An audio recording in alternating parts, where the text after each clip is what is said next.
back to the 3x5 Live podcast. Happy New Year! Woo! 2022. No. Life is good. It's going to be a good year, guys. It is going to be a fantastic year. So last week we kind of did the foundation of goal setting. Again, this is a 3-part series. This is part 2 of 3.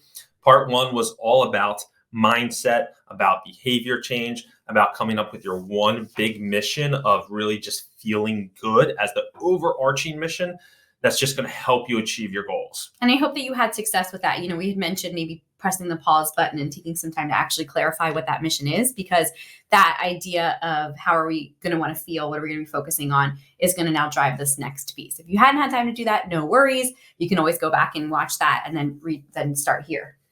Jessie's number one goal in 2022 is to get really good at the air fryer I bought her. I'm so excited for the air fryer. So we'll put out some recipes. I was deterred because, we're pretty much plant-based. And so I assumed that a lot of it was like buffalo wings and things with chicken, but apparently you can throw any old vegetable, cauliflower, some fried Brussels sprouts. I mean, We are some tofu bites. I'm very excited. Sounds so delicious to all you meat eaters out there. I mean, I feel like I could sway some people. All right. Yes. Anyway, so we're going to go kind of into actually one of the things we're going to be talking about today, one of the pillars on here is home cooking. Oh. What a great little segue you just did. I didn't realize that was a pillar. It is. I may have to nix that pillar. I don't know if I believe in it. Well, I guess it's kind of important. Home cooking. You're kidding me right now. All right. Go ahead. Note that he just said that. Anyway. All right. You start us out. Okay, so we were thinking about in this goal setting process, what are some foundational things that you can do to help get you to that part where you're actually setting your goals? And we wanted to make sure that we didn't just jump into the process like a SMART goal or a WHOOP goal, which all have really great pieces to it. But the mindset and mission was the first and foremost. And then that second piece is, again, to do that self-awareness analysis of where you currently are. And so something that I utilized, I think I've talked about this before, but when I went through the Institute of Integrative Nutrition, my training as a health coach, the first thing they had me do was something called the Circle of Life. And I'm going to hold it up. I don't know if you're watching this, but if you are, it basically looks like this little pie chart or a pie. And they had us do this to look at... Or a wheel. Or a wheel, or a circle of life. Yes. But they had us look at each of these different pillars of like creativity, finances, career, education, health, physical activity, and then do an assessment of where we are in terms of our satisfaction in those areas. And so the more satisfied you are, the further out you put the dot on your wheel. Yeah. No. The further out you put on your wheel, the less satisfied you are, you put closer to the center of the wheel, and then you connect the dots. So obviously when you think about a wheel, it's supposed to be round, right? And in all, if we could, we would love our life to be completely balanced like that. But This is something that I always have said, that it is really, really hard. And I really feel like not achievable for our life to be completely in balance. I agree. Because when we are focused on one pillar, by nature, another pillar might suffer a little bit because our attention is focused in one space over another. And this changes with different seasons of our lives, right? Like when you first get married or when you have kids or when you're starting your career, like things are going to give, and that's okay. This isn't to like shame you because your home cooking pillar is really low. It's to just bring attention and awareness to an area that could be a growth area for you. So when I have people do this exercise, or when I've done this exercise, it's great just to get like an overall snapshot of where you are. But the power of this is then to look at, I call it glow and grow. So the glow is, what are those pieces that you feel like you are satisfied and find joy in right now? And then think about all those things you do to help you be like where you want to be in that pillar. So for home cooking, for me, it's like, we tried like the Green Chef where I was in a rut. And so we started, I ordered these cooking boxes, and I felt like we got back into like trying new recipes, and our kids were eating different things, and it felt really good. And so when I realized that was sliding, I put a practice into place that helped me get back my spark for home cooking. Yes. Regardless of what Bri says, home cooking is so important to me because I know for me, I've had irritable bowel syndrome and digestive issues and things going on for years and years. And so I healed my body with food. And I always know that when I'm feeling off kilter, a lot of times it stems back from my diet. So home cooking is a huge one for me, right? So my goal for you is to think about these pillars. And Brian's going to talk about another way that he kind of does the same practice and I'm going to put a link to this wheel of life. And I would love for you to do this.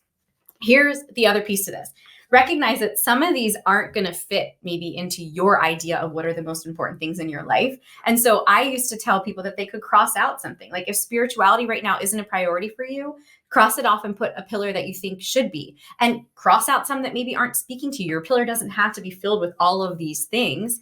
These are just like an example of something that you could to make your life feel as full as it possibly could. Right. So for goal setting, like I was just focusing on the grow, right? You recognize that it's like a garden, which Bryan's going to get into in a second. You need to water the things in order for it to grow, right? So what is that water, nutrient, things you're putting in your soil in those areas that maybe aren't as satisfied as those, right? So that would lend yourself to, if I want to set a goal around finances, what are those nutrients that I'm putting in place so that my garden in that area can grow? Yes. Or my pillar can grow. And so first step for this part is identify those grow areas and those glow areas, because it's also important to celebrate what we're doing well. And then take those grows, those pillars that you really do want to focus on, and then create those behaviors, which will be next week. Yeah, exactly. So after that exercise, when I do goals, I like to kind of look at them, like Jessie said, in the gardens of life. I kind of simplify it. For me, my 3 gardens are energy, work, and love. Those are like my 3 that I focus on.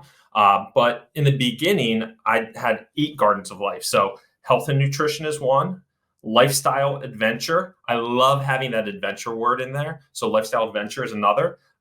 Family, financial, spiritual / contribution, personal growth, relationships, and environment / community. So those are kind of 8 gardens. And like Jessie was saying, some might need some nutrients. Some, are really thriving and putting out the produce. So I kind of make goals I used to kind of make goals within each garden of those, each garden of life. But knowing that it's going to be really difficult to achieve goals in every single garden, because to do something exceptional in a year, something's going to have to suffer, like Jessie said. I pare this down into my 3 gardens: energy, work, and love. So what am I doing to feed my energy? What are my big goals this year for energy? What are my big goals this year for work? And what is going to light me up when it comes to work? And then love is, family and relationships, like my parents. It's all encompassing. And what do I need to work on in the love category in 2022? And it's a good way to just do the exercise where you're putting goals there, just to set the framework, the foundation, almost as like a journaling practice.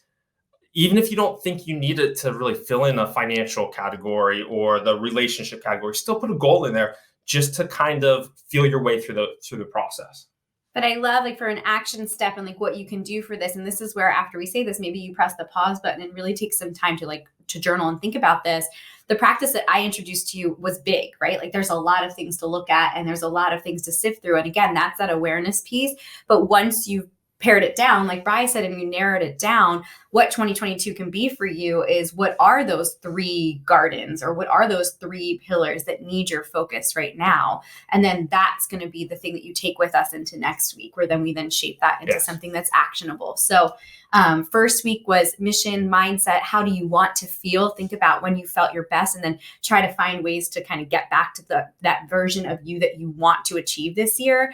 This is a little bit more honed in, where then you're really looking at those pillars of your life and what you're doing well and what needs some extra focus, getting those gardens in place so that you're ready to then move on to that next step, which is next week, where we then take you through that behavior habit change that can get you there. Yep. So until next week, enjoy your first week of 2022. Mm-hmm. Take care. Hello world, wake me up to another good morning.